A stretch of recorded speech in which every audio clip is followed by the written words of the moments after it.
L'enjeu principal de ces élections, c'est vraiment la défense et le maintien de nos garanties collectives et de nos droits.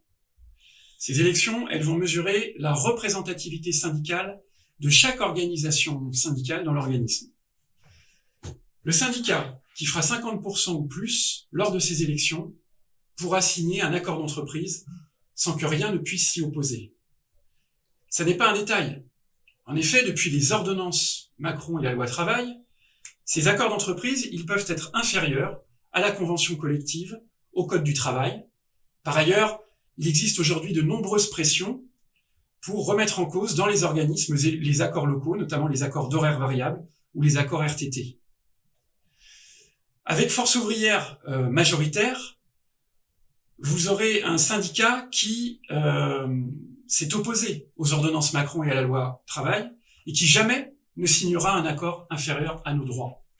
Vous défendrez donc nos acquis collectifs, les accords locaux, les RTT et les horaires variables.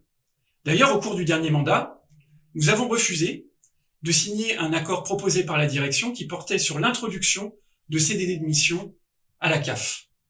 Les CDD de mission, cela signifiait remettre en cause l'article 17 de la convention collective qui doit permettre de passer en CDI tout agent au bout de 6 mois.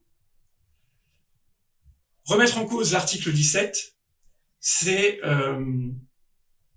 décider que demain, il pourrait ne plus jamais y avoir de CDI à la CAF, et c'est instaurer l'usage massif des CDD. Nous avons refusé cet accord, il a été signé par une autre organisation syndicale, il a fini par être cassé par le COMEX, mais avec EFO majoritaire au CSE, cela signifiera que nous ferons obstacle à toute tentative de diminuer nos droits. Votez Force ouvrière pour le maintien de nos droits et de nos garanties.